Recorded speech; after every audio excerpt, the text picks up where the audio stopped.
Bismillahirrahmanirrahim. Assalamu alaikum. Welcome to Knowledge Lab channel by Rahil Ahmed, and today we have to discuss class 11th chemistry model paper 2023 federal board.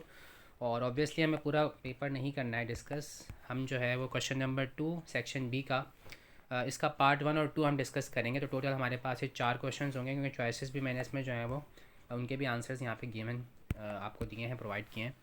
तो section भी आप 42 marks का है, 3 marks का एक सवाल है, 14 आपने क्वेश्चन अटैम्प्ट करने हैं। हर क्वेश्चन में उन्होंने चॉइस तो आपको दी हुई है। तो मैंने जो है आप ये सारे जो है आपको यहाँ पे पार्ट 1 में 2 सवाल आते हैं, पार्ट 2 में 2 सवाल आते हैं। तो ये 4 जो क्वेश्चन हैं इनके आंसर्स आपको इसमें वीडियो में प्रोवाइड किए हैं। पार्ट 1 में कह रहे हैं थर्मल स्टेबिलिटी जो है कार्बोनेट्स की, ग्रुप 2 एलिमेंट्स जो है हमारे पास, group 2A elements alkaline earth metal जिन्हें हम कह रहे होते हैं, तो ग्रुप में अप से डाउन जाने पर वो कह रहे हैं कि बढ़ती जाती है। तो इसका आपने जो है आंसर देना है, रीज़न बताना है कि ऐसा क्यों होता है। बुक में जो है आपको पेज नंबर 30 पर इंफॉर्मेशन गिवन है थोड़ी बहुत, लेकिन एग्जैक्ट रीज़न जो होना चाहिए वो यहाँ पे उन्होंने प्रोवाइड नहीं किया हुआ। रीज़न यहाँ पे लिखी हुई हेडिंग आपको नज़र आ रही है। और थर्मल स्टेबिलिटी का मतलब ये कि इफेक्ट ऑफ हीट हमें बताना है कि कार्बोनेट जो है जब हम उन्हें गर्म करेंगे, कार्बोनेट आपको मालूम है जैसे CO3-2 आइन, और इसके साथ ही ग्रुप 2 का एलिमेंट M हमने यहाँ पे जनरलाइज में उन्होंने बुक में दिया हुआ है। तो ये metal carbonate, magnesium carbonate, beryllium carbonate वगैरह वगैरह ग्रुप 2 के जितने भी एलिमेंट्स हैं उन सब की बात यहाँ पे हो रही होगी। Beryllium, magnesium, calcium, strontium, barium वगैरह। तो ये जब इनको हम हीट करते हैं तो हीट करने पर कार्बन डाइऑक्साइड गैस रिलीज़ होती है और साथ में जो है वो मेटल ऑक्साइड जो है उसमें कन्वर्ट हो जाते हैं। तो वो ये बात कह रहे हैं कि जब हम इनको गर्म करेंगे और ग्रुप में अपसाइड डाउन अगर हम जाएँ, तो बेरिलियम, मैग्नीशियम, कैल्शियम की अगर हम बात करें, जो कैल्शियम कार्बोनेट जो है वो मैग्नीशियम कार्बोनेट के मुकाबले में उससे ज़्यादा हमें जो है वो हीट प्रोवाइड करना पड़ेगी ब्रेक करने के लिए, कार्बन डाइऑक्साइड गैस रिलीज़ करवाने के लिए और उसको मेटल ऑक्साइड में कन्वर्ट करने के लिए। तो इस चीज़ को हम कह रहे हैं थर्मल स्टेबिलिटी जो यहाँ पे ये पूछ रहे हैं, ठीक है। तो वो कह रहे हैं कि बढ़ती जाती है।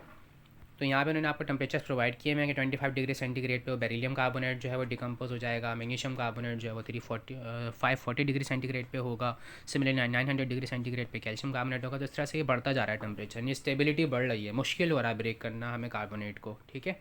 तो रीज़न यहाँ पे उन्होंने हेडिंग दी भी तो है, लेकिन यहाँ पे आपको वो कंपैरिजन बता रहे हैं ग्रुप 1 और ग्रुप 2 का, जबकि आपको सेम ग्रुप में रहते हुए अप से डाउन जाने पर जो ट्रेंड है वो आपने बताना है। तो उसका मेन जो मतलब रीज़न है वो तो यहाँ उन्होंने एक्सप्लेन कर दिया है, the cations of small size have high charge densities वगैरह वगैरह। तो यहाँ पे मैंने प्रॉपर जो रीज़न है वो यहाँ पे आपको लिख के दिया हुआ है। The size of cation on moving down the group increases, ठीक है। कैटाइन जो है अप से डाउन जाने पर अगर हम बात करें न्यूट्रल एटम की, अगर हम पहले हम बात कर लें, न्यूट्रल एटम जो होता है जब आप अप से डाउन जा रहे होते हैं ग्रुप ट्रेंड्स की अगर हम बात करें, तो एटॉमिक साइज़ जो है वो इंक्रीज़ करता जाता है। तो नो डाउट एटम के, न्यूट्रल एटम के मुकाबले में कैटाइन जो है, पॉजिटिव आइन जो होता है, क्योंकि वो इलेक्ट्रॉन के लूज़ करने से बनता है, तो उसमें जो है साइज़ में कमी आती है, रिडक्शन आती है, लेकिन ट्रेंड वही रहेगा।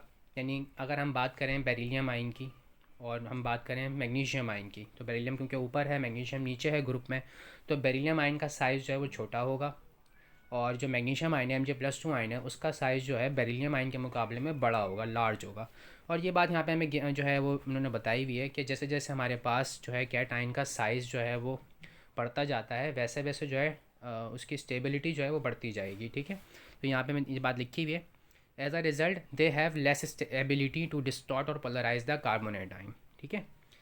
तो कैटाइन का साइज़ जो है अगर वो बढ़ता चला जाएगा, क्योंकि ग्रुप में आपसे डाउन जाने पर साइज़ जो है वो इंक्रीज़ करता है, तो उससे होगा ये कि जो डिस्टॉर्ट या पोलराइज करने की जो एबिलिटी है आयन की कार्बोनेट के अंदर, वो कम होती चली जाएगी, और डिकम्पोजिशन जो है, ब्रेकिंग जो है कार्बोनेट कंपाउंड की, वो डिफ़िकल्ट हो जाएगी, हमें ज़्यादा एनर्जी प्रोवाइड करना पड़ेगी उसे तोड़ने के लिए, ठीक है। तो इसी वजह से जो थर्मल स्टेबिलिटी जो है अल्कलाइन मेटल्स की, ग्रुप 2 एलिमेंट्स की जो है वो इंक्रीज़ करती है डाउन द ग्रुप, ठीक है। थोड़ी सी वर्डिंग चेंज करके मैंने यहाँ पे प्रॉपर जो आंसर होना चाहिए था वो यहाँ पे बता दिया है। आई होप कि आपको ये समझ में आ गया होगा। अब यहाँ पे हम बात करते हैं इसी का जो चॉइस में क्वेश्चन दिया हुआ उन्होंने आपको, उसकी बात करते हैं। What information is obtained from number of peaks and area under the peaks in NMR spectrum. Nuclear magnetic resonance जो है स्पेक्ट्रम की, एक स्पेक्ट्रोस्कोपी की जो है टेक्निक है, उसकी यहाँ पे बात आपसे पूछ रहे हैं वो कि इसमें जो है पीक्स हमें मिलती हैं, जब हम इसका पूरा स्पेक्ट्रम हमें मिल जाता है, परफॉर्म कर लेते हैं हम, तो जो हमें पीक्स मिलती हैं, ग्राफ मिलता है, उसमें ग्राफ में जो पीक्स आ रही हैं वो क्या इन्फॉर्मेशन दे रही हैं हमें, और जो एरिया आ रहा है उन पीक्स के अंडर वो हमें क्या इन्फॉर्मेशन दे रहा है। तो कुछ इस तरह का ये होता है जनाब, इस तरह का ग्राफ है आपको, ये इथेनॉल के लिए आपको बुक में जो है वो गिवन है, ठीक है। लास्ट चैप्टर से है ये वाला सवाल, एनालिटिकल केमिस्ट्री या एनालिटिकल केमिस्ट्री की अगर हम बात करें, ठीक है। फिगर नंबर है ये 24.7, लास्ट चैप्टर है ये आपकी बुक में, तो इसके हवाले से वो बात पूछ रहे हैं, ठीक है। तो नंबर ऑफ़ पीक्स जो हैं वो आपको बता रही होती हैं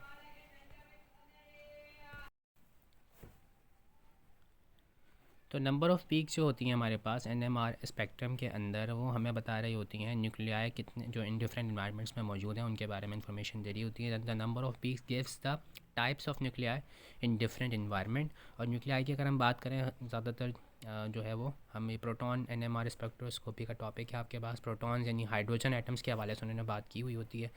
और the area under the peaks gives the number of nuclei in a particular environment. और इसमें आपको प्रोटॉन की तादाद जो है वो पता कर जो है चल रही होती है एरिया से, कि कितने प्रोटॉन्स जो हैं वो मौजूद हैं। तो थोड़ा सा मैं आपको ये आइडिया इससे दे देता हूँ। तो एथेनॉल के हवाले से उन्होंने बात की है। तो 3 डिफरेंट इन्वायरमेंट्स हैं, देखें ना। प्रोटॉन न्यूक्लियाई की जो बात करें हम, वो पॉजिटिव यानी प्रोटॉन की बात हो रही होती है। यहाँ पे हाइड्रोजन एटम की बात हो रही है। यहाँ पे देखें 3 हाइड्रोजन एटम्स हैं, यहाँ पे 2 हाइड्रोजन एटम्स हैं और यहाँ पे 1 हाइड्रोजन एटम है। तो यहाँ पे देखें एरिया कम है, यहाँ पे एरिया ज़्यादा है, यहाँ पे एरिया जो है सबसे ज़्यादा है, यानी 3 क्योंकि हाइड्रोजन एटम्स हैं। तो इनका जब एरिया हम कैलकुलेट करेंगे बाय यूजिंग कैलकुलस, क्योंकि कोई रेगुलर शेप ऐसी कोई पर्टिकुलर शेप तो है नहीं, तो कैलकुलस का यूज़ करते हुए आप इसका एरिया जो है कैलकुलेट करेंगे, तो इसका जो रेशो आ रहा होगा वो 1:2:3 आ रहा होगा। यानी यहाँ पे 1 प्रोटॉन है, यहाँ पे 2 प्रोटॉन्स हैं और यहाँ पे 3 प्रोटॉन, यानी न्यूक्लियाई जिसे वो कह रहा है वो मौजूद है, ठीक है। तो इस तरह से जनाब ये इन्फॉर्मेशन हमें मिल रही होती है। बाकी पीक जो है वो डिफरेंट इन्वायरमेंट्स, यानी कि जब जैसे यहाँ पे हाइड्रोजन 3 हाइड्रोजन एटम्स हैं, तो इसके सराउंडिंग अलग है, इसके सराउंडिंग डिफरेंट है, इसके सराउंडिंग डिफरेंट है, यानी जो आसपास जो मतलब एटम्स मौजूद हैं, बॉन्डेड हैं, उन इन्वायरमेंट से मुराद वो है। अब हम बात करते हैं अपनी क्वेश्चन नंबर 2 के पार्ट 2 की। पार्ट 2 में भी यहाँ पे 2 सवाल हमारे पास मौजूद हैं। तो उसमें पहले मैंने लीगेंड वाला जो क्वेश्चन है, what are ligands, give example of tridentate and hexadentate ligand, तो इसके बारे में एक्सप्लेनेशन पहले दी है। रीज़न ये है कि यहाँ पे हमें बताना है कि अमोनिया जो है वो एक्ट कर रहा है एज अ लीगेंड और एज अ बेस। तो जब आपको ये लीगेंड पता चलेगा तभी जो है वो आपको ज़्यादा अच्छे से जो है सवाल समझ में आ पाएगा। तो अब हम बात करते हैं क्वेश्चन की, ठीक है। तो ये रहा जनाब, तो बुक में गिवन है, बुक में पेज नंबर 52 है। लीगेंड डेफिनेशन आपको यहाँ पे दी हुई है। A substance usually negatively charged, neutral molecule or sometimes positively charged surrounding the central metal atom or ion by donating the electron pair is called ligand. ligand जो होते हैं ये ट्रांजिशन एलिमेंट्स के हवाले से बातचीत हो रही है यहाँ पर। D and F block element chapter है आपका, वहाँ से ये क्वेश्चन है, पेज नंबर है 52। तो ये नेगेटिवली चार्ज भी हो सकता है, ये न्यूट्रल मॉलिक्यूल भी हो सकता है, इस पर पॉजिटिव चार्ज भी हो सकता है, लेकिन ऐसा बहुत कम होता है कि पॉजिटिव चार्ज हो, ज़्यादातर नेगेटिवली चार्ज होते हैं या फिर न्यूट्रल होते हैं। पॉजिटिवली चार्ज बहुत कम है, ठीक है। और कम है तो इसलिए कम, जाहिर से बात है वो कंपाउंड में उनके जो है वो कम होंगे। चलें अब बात करते हैं हम मज़ीद। तो ये इलेक्ट्रॉन पेयर जो है डोनेट करने की इनके पास एबिलिटी होती है। और ये डेफिनेशन जो है इससे मतलब जब हम ये टॉपिक कंप्लीट कर लेंगे तो लास्ट में जो है, बिल्कुल वीडियो के लास्ट में जो है, मैं लिगेंड की जो मेरे हिसाब से जो प्रॉपर करेक्ट डेफिनेशन होनी चाहिए वो मैं आपको बता दूंगा। फ़िलहाल मैंने यहाँ पे बुक वाली एग्जाम्पल है वो आपको एक्सप्लेन कर दी है कि नेगेटिवली चार्ज हो सकते हैं, न्यूट्रल हो सकते हैं, इलेक्ट्रॉन पॉजिटिवली चार्ज भी हो सकते हैं। इसके अलावा इलेक्ट्रॉन पेयर जो है, लोन पेयर जो है, वो इनके पास मौजूद होता है, जिससे ये डोनेट कर जो ट्रांजिशन एटम है हमारे पास, मेटल एटम, ट्रांजिशन मेटल जैसे कि कॉपर, आयरन, इनको जो है जनाब ये डोनेट कर सकते हैं उस लोन पेयर को, और उसके साथ कोऑर्डिनेट कोवेलेंट बॉन्ड या डेटिव बॉन्ड जिसे हम कहते हैं वो फॉर्म कर सकते हैं। तो एग्जांपल्स हैं यहाँ पे हमारे पास, ये हमारे पास कंपाउंड्स गिवन है, कुछ कॉम्प्लेक्स कंपाउंड्स, ठीक है। इसके अंदर इनके नेम्स आगे स्लाइड में आपको बता दूंगा, ऐसे बताऊंगा समझ में नहीं आएगा कि क्या बोल रहा हूँ मैं, ठीक है। तो इसके अंदर जनाब ये जो आपको Fe नज़र आ रहा है, ये आयरन ट्रांजिशन एलिमेंट है हमारे पास, ठीक है। डी ब्लॉक जो एलिमेंट्स होते हैं उन्हें हम ट्रांजिशन एलिमेंट्स कह रहे होते हैं, ठीक है। तो इस आयरन एटम को इसने Cn ने जो है हमारे पास, इसके पास लोन पेयर मौजूद है, तो ये लोन पेयर जो है वो डोनेट किया है आयरन को, और इसके ऊपर होता है नेगेटिव चार्ज, तो इसलिए Cn-1 जो है हमारे पास, -1 ओवरऑल इसका चार्ज है Cn का, साइनाइड आयन जिसे हम कह रहे होते हैं। तो नेगेटिवली चार्ज लीगेंड है ये हमारे पास। और NH3 की अगर हम बात करें तो अमोनिया गैस आपने पढ़ी हुई है जनाब, लेकिन यहाँ हम इसको जो है वो एमाइन बोल रहे होते हैं, और ये है हमारे पास है न्यूट्रल लीगेंड। तो इन कंपाउंड जो नाम लिखे हुए हैं हमारे पास, इन दोनों ऊपर वाली जो हमारे पास एग्जांपल है, इसमें आयरन सेंट्रल मेटल एटम है हमारे पास, जिसको जो है वो लीगेंड CN-1 यानी कि साइनाइड आयन जो है वो इलेक्ट्रॉन पे डोनेट कर रहा है। टोटल यहाँ पे देखें 6 जो हैं ये साइनाइड आयन इसके साथ जाके अटैच हुए हैं। सिमिलरली इसकी बात करें अगर हम, तो इसमें 4 एमाइन जो लीगेंड है न्यूट्रल है ये हमारे पास, ये इसके साथ जाके अटैच हुआ है। लोन पेयर नाइट्रोजन के पास मौजूद है इसमें। सिमिलरली यहाँ पे सिल्वर को डोनेट किए हैं। और तो अब नेक्स्ट स्लाइड पर मैं आपको इनके बारे में डिटेल बता देता हूँ। तो साइनाइड आयन की अगर हम बात करें तो C और N कार्बन और नाइट्रोजन जो है इनके दरमियान ट्रिपल कोवलेंट बॉन्ड बना हुआ होता है। और कार्बन के पास भी एक लोन पेयर मौजूद है, नाइट्रोजन के पास भी एक लोन पेयर मौजूद है, और ओवरऑल जो चार्ज है वो -1 है। ठीक है, अब देखने में तो बाज़ाहिर ऐसा लग रहा है कि ये जो है इसके पास 2 लोन पेयर्स मौजूद हैं, लेकिन ऐसा नहीं है। मतलब दोनों के दोनों यूज़ नहीं करते हैं, सिर्फ और सिर्फ एक लोन पेयर जो है या तो नाइट्रोजन डोनेट कर सकता है या फिर कार्बन डोनेट कर सकता है। जो -1 चार्ज आपको नज़र आ रहा है ये दोनों नाइट्रोजन पर या कार्बन दोनों पे जो है रेजोनेट कर रहा होता है। रेजोनेंस जो है इसमें होती है, कभी ये कार्बन पर होता है कभी तो नाइट्रोजन पर होता है। ठीक है, किसी एक पर्टिकुलर जगह पर ये फिक्स नहीं रहता है -1 चार्ज साइनाइड आयन के केस में। ठीक है, तो ये ओनली 1 लोन पेयर जो है वो डोनेट करता है, तो इसलिए इट इज़ अ मोनोडेंटेट। अब हम दूसरी एग्जांपल जो हमारी थी अमोनिया न्यूट्रल लिगेंड। तो नाइट्रोजन जनाब उसके वैलेंस शेल में हमारे पास होते हैं 5 इलेक्ट्रॉन्स, तो जनाब 3 इलेक्ट्रॉन जो हैं वो बॉन्ड बनाने में शेयर करता है हाइड्रोजन के साथ। तो और इसके बाद फिर 2 इलेक्ट्रॉन्स बचते हैं, यानी एक लोन पेयर इसके पास बच जाता है जो कि ये डोनेट कर सकता है सेंट्रल मेटल एटम को, और एज अ लिगेंड जो है न्यूट्रल लिगेंड जो है ये वर्क कर रहा होता है। इसको हम एमाइन कह रहे होते हैं। अब वो तमाम कंपाउंड जो हमने एग्जांपल में देखे थे उनके नाम यहाँ पे मौजूद हैं। तो K4FeCN6 इसको हम कहते हैं पोटाशियम हेक्सासाइनोफेरेट, और आखिर में जो है ऑक्सीडेशन स्टेट हम लिखते हैं ट्रांजिशन मेटल एटम की, तो ये यहाँ पे ऑक्सीडेशन स्टेट इसकी 2 है। सिमिलरली उसके बाद हमारे पास है K3FeCN6, ठीक है, पोटाशियम हेक्सासाइनोफेरेट 3 इसकी ऑक्सीडेशन स्टेट है। और उसके बाद यहाँ पर ये मौजूद है हमारे पास CuNH3 4SO4, मतलब एक पिक्चर थी, इसको मैंने 2 हिस्सों में डिवाइड कर दिया था, तो यहाँ पे ये जो है इस तरह से हो गया है। मतलब इसको हाइड करना मैं भूल गया, सेम चीज़ ही देखें ये यहाँ पे सेम रिपीट हुआ है। तो ये हमारे पास example tetra amine copper 2 sulphate. तो एग्जांपल जो मैंने आपको दिखाई थी उसमें टोटल 4 कंपाउंड थे, उन चारों के नाम यहाँ पे मैंने दिए हुए हैं। AgNH3 ट्वाइस है, उसके बाद फिर बाहर Cl जो है मौजूद है। कॉम्प्लेक्स जो होता है उसे हम स्क्वायर ब्रैकेट में रखते हैं, और जो पॉजिटिव या नेगेटिवली चार्ज अलग से जो है आयन जो होता है वो उसको हम बाहर रखते हैं। तो जनाब टेट्रा एमाइन कॉपर 2 सल्फेट ये वाला कंपाउंड। उसके बाद फिर लास्ट हमारे पास ये Ag सिल्वर का जो सिंबल है Ag। उसके बाद फिर NH3 ट्वाइस है, और Cl है हमारे पास डायमाइन सिल्वर 1 क्लोराइड जो है इसको हम कह रहे होते हैं।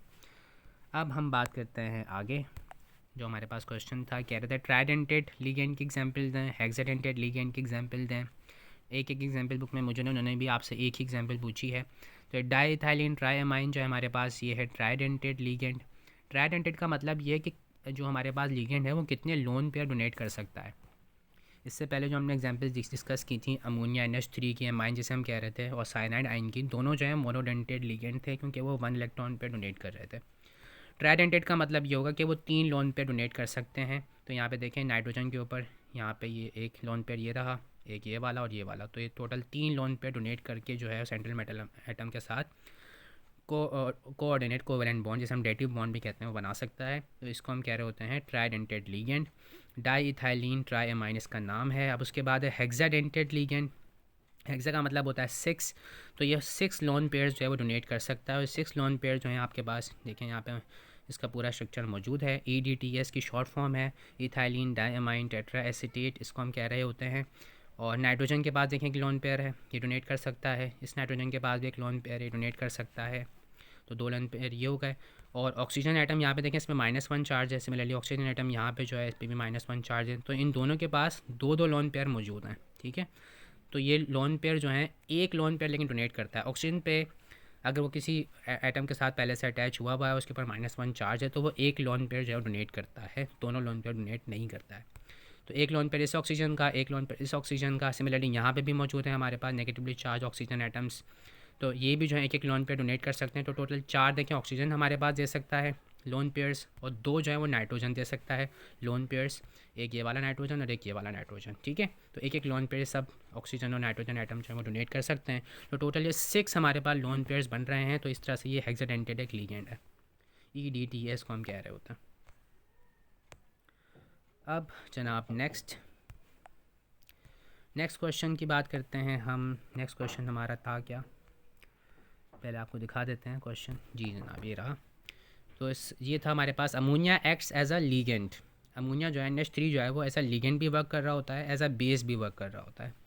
तो कह रहे हैं इस स्टेटमेंट को जस्टिफाई कर दें, और रिएक्शंस जो आपने देने हैं वो कॉपर आयन के देने हैं एग्जांपल्स, ठीक है। रिएक्शंस जो आपने देने हैं कि कॉपर आयन के साथ रिएक्शन करेगा, और एक में जो है वो लीगेंड के तौर पे वर्क करेगा, और एक में जो है वो बेस के तौर पे वर्क करेगा, ठीक है। तो लीगेंड जो है जनाब कर तो वो भी रहा है, इलेक्ट्रॉन पेयर डोनर है, और बेस जो है वो भी इलेक्ट्रॉन पेयर डोनर होता है। लीविस थ्योरी आपने पढ़ी थी, ठीक है, क्लास 10 में, 9-10 में। तो लोन पेयर डोनर जो है जनाब वो होते हैं बेस हमारे पास।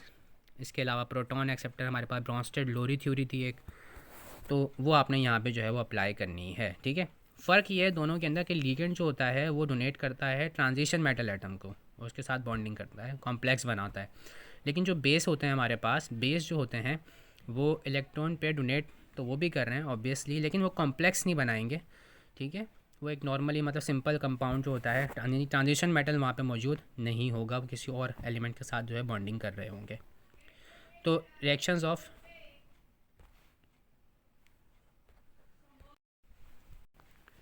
तो बुक में पेज नंबर 65 पर जनाब ये टॉपिक आपको मिल जाएगा।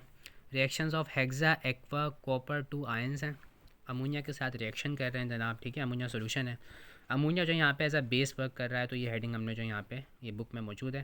When a few drops of aqueous ammonia is added, aqueous का मतलब है ऐसा सोल्यूशन जिसमें जो सॉल्वेंट है हमारे पास वो वाटर होता है, यानी वाटर के अंदर हमने अमोनिया गैस जो है उसको डिज़ोल्व कर लिया और उसका एक सोल्यूशन बना लिया।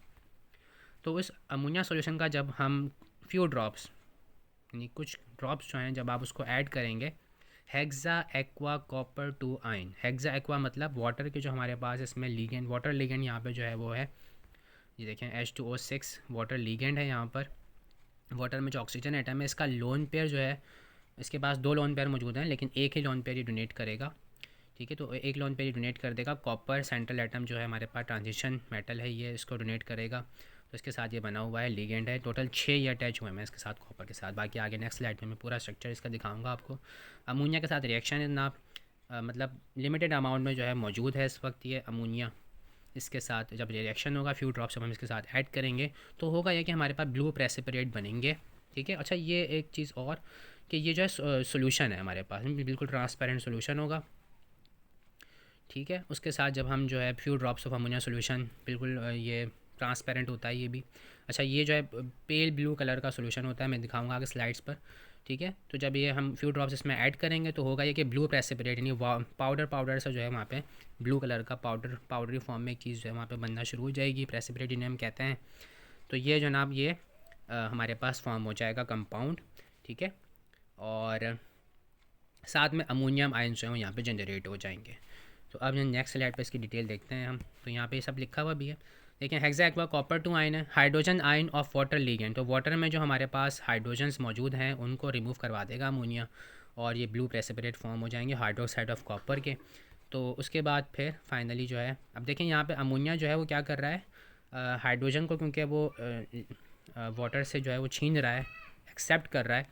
तो प्रोटॉन एक्सेप्टर के तौर पे according to Bronsted and Lowry theory proton acceptor के तौर पे वर्क कर रहा है, तो इसलिए यहाँ पे ऐसा बेस जो है ये वर्क कर रहा है। तो ये रहा जनाब इसका डिटेल्ड व्यू। तो देखें यहाँ पे ये कोऑर्डिनेट कोवेलेंट बॉन्ड के लिए आप सिंबल हम यूज़ करते हैं कि ये वाटर जो है यहाँ पे ऐसा प्रोटॉन डोनर है, सॉरी इलेक्ट्रॉन डोनर है, और कॉपर जो है वो इलेक्ट्रॉन पेयर ऑफ इलेक्ट्रॉन जो है लोन पेयर वो उसका एक्सेप्टर है। तो ये एरो की डायरेक्शन जो ये बता रही है कि H2O जो है वो डोनर है और कॉपर जो है वो एक्सेप्टर है लोन पेयर का, ठीक है। तो इस तरह से डेटिव बॉन्ड या कोऑर्डिनेट कोवेलेंट बॉन्ड जिसे हम कह रहे होते हैं वो बन रहा है। हेक्सा एक्वा मतलब 6 जनाब ये मौजूद है, देखें H2O। ऑक्सीजन को मैंने आगे इसलिए रखा है क्योंकि ऑक्सीजन जो है वो डोनेट कर रहा है इलेक्ट्रॉन पेयर, H2 उसके साथ फॉर्मूला है पूरा H2O वाटर का, यहाँ पे देखें प्रॉपर मौजूद है H2O H2O H2O, ठीक है। तो इस तरह से ऑक्सीजन एटम जो है इस तरह से इसके साथ अटैच हुए हैं कार्बन कॉपर एटम के साथ, सॉरी, ठीक है। और कॉपर जो है यहाँ पे ये 2 ऑक्सीडेशन स्टेट शो कर रहा है, +2 ऑक्सीडेशन स्टेट। तो ये ओवरऑल चार्ज इस पर मौजूद है। वाटर क्योंकि आपको पता है न्यूट्रल होता है, इस पर कोई चार्ज नहीं होता। तो कॉपर जो है वो यहाँ पे +2 ऑक्सीडेशन स्टेट में, तो ये आयनिक फॉर्म में है, आयन है। और ये +2 चार्ज जो है कॉपर एटम की वजह से आ रहा है। अब अमोनिया आपको मालूम है, जैसे पहले मैंने बताया कि इसके पास एक लोन पेयर मौजूद है। तो ये लोन पेयर जो हैं इनको लोन पेयर, ये लोन पेयर है, ये हाइड्रोजन एटम जो है उसको अट्रैक्ट कर लेंगे अपने साथ यानी इनको डोनेट कर, यानी कि नेक्स्ट स्लाइड पे जैसे मैं आपको दिखाऊंगा कि कैसे ही कर रहा है रिएक्शन। आई होप कि मैंने लिया हुआ है, आई थिंक मैं वो पिक्चर यहाँ पे लेना भूल गया हूँ, वाटर वाली। वाटर वाली पिक्चर मैंने शायद यहाँ पे ऐड नहीं की, चलो यहीं से बता देता हूँ अब जी। तो इसमें जो हमारे पास ये वाटर मॉलिक्यूल है, वाटर के साथ आपको नज़र आ रहे हैं 2 हाइड्रोजन एटम्स। तो उनमें से एक हाइड्रोजन एटम जो है यहाँ पे इस नाइट्रोजन के जो लोन पेयर पे आके अटैक करेंगे और इनसे जो इलेक्ट्रॉन, मतलब इसके साथ जो है डेटिव बॉन्ड बना लेंगे NH3 के साथ। तो फाइनली ये फिर NH4 पॉजिटिव में कन्वर्ट हो जाएगा, ठीक है। क्योंकि हाइड्रोजन जो है अपने इलेक्ट्रॉन यहीं पर छोड़कर आएगा, यानी बिल्कुल पॉजिटिव चार्ज उसके ऊपर होगा। तो वो इन दोनों को जब ले लेगा तो स्टेबल हो जाएगा, उसका s ऑर्बिटल कंप्लीट हो जाएगा 2 इलेक्ट्रॉन से। तो फाइनली NH4 हमारे पास ये स्टेबल फॉर्म में +1 चार्ज के साथ यहाँ पे फॉर्म हो जाएगा।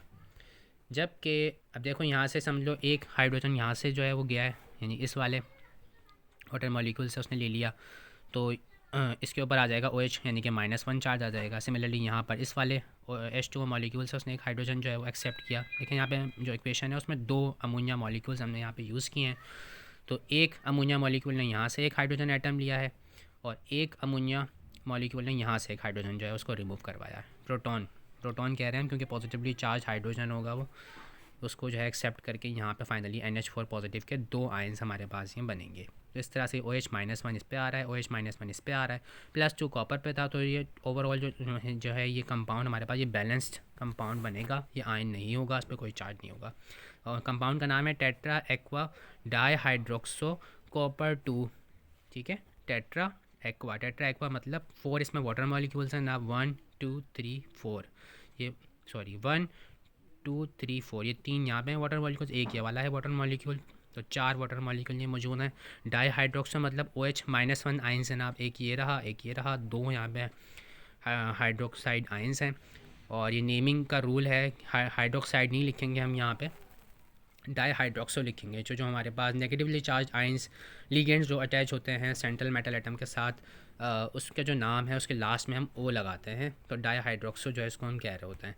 तो टेट्रा एक्वा डाईहाइड्रोक्सो कॉपर 2, ठीक है, इसका कंप्लीट नेम होगा। कॉपर यहाँ पे +2 ऑक्सीडेशन स्टेट में है तो कॉपर 2, बाकी ये वही हमारा हेक्सा एक्वा कॉपर 2 आयन है।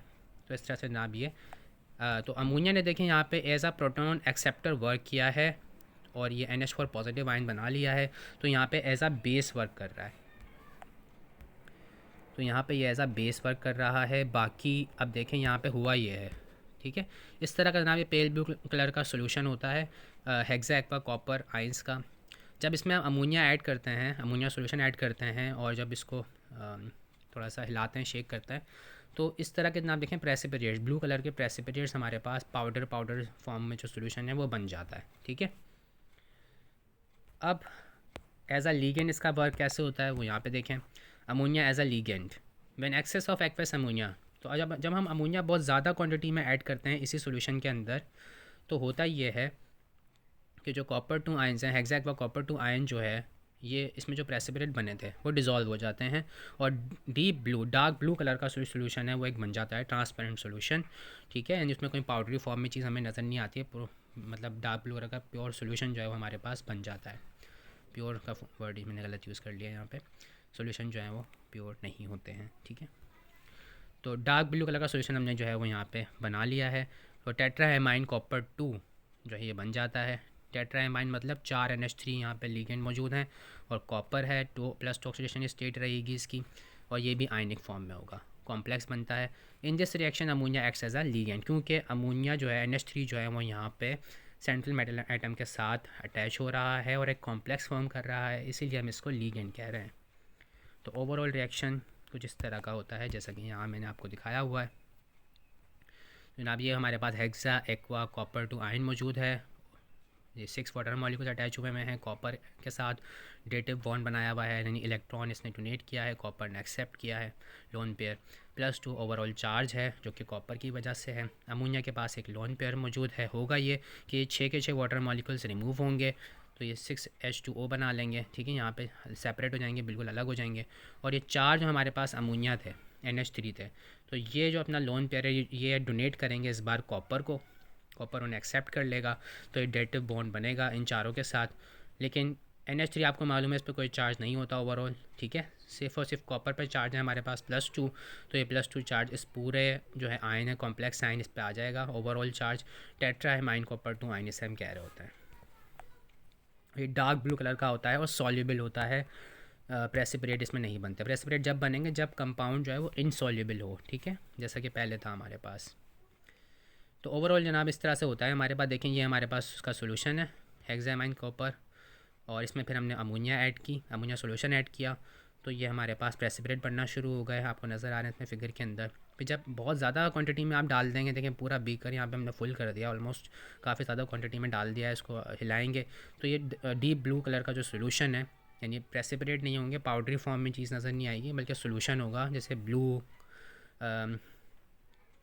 कलर मतलब चीज़ वहाँ पे आपको नज़र आएगी, पाउडरी फॉर्म में नहीं होगी, ठीक है। पाउडरी फॉर्म चीज़ जो है वो यहाँ पे नज़र आएगी आपको सेकंड स्टेप में। तो ये इसका जनाब था ओवरऑल रिएक्शन। बुक में कुछ इस तरह की फिगर आपको दी हुई है, ठीक है। जहाँ पे ये टॉपिक है उसी के नीचे इस तरह की फिगर आपको ये गिवन है। यहाँ पे ये ब्लू प्रेसिपिटेट लिखे हुए हैं, प्रेसिपिटेट नहीं होते हैं, ये सॉल्युबल होता है। प्रेसिपिटेट यहाँ बनते हैं और जब हम इसमें अमोनिया कंटिन्यूसली ऐड करते रहते हैं और वो एक्सेस में हो जाती है तो जनाब ये जो प्रेसिपिटेट यहाँ बने होते हैं वो डिज़ोल्व हो जाते हैं और डार्क ब्लू सोल्यूशन जो है हमें यहाँ पे मिलता है। तो इस क्वेश्चन को देखते हुए लिगेंड की जो प्रॉपर डेफिनेशन होनी चाहिए वो ये है, ligand is usually negatively charge neutral molecule और sometimes positively charge that can make coordinate covalent bond, जिसे हम डेटिव बॉन्ड भी कह रहे होते हैं, with central transition metal atom of a complex compound by donating electron pair, ठीक है। तो ये इसकी जो है प्रॉपर डेफिनेशन मेरे ख्याल में होनी चाहिए। तो thanks for watching. I hope कि आपको ये चीज़ जो क्वेश्चंस यहाँ पे मैंने एक्सप्लेन किए हैं इनकी एक्सप्लेनेशन वगैरह सब समझ में आ गई होगी। तो थैंक यू सो मच। आज के वीडियो में इतना ही। अल्लाह हाफ़िज़।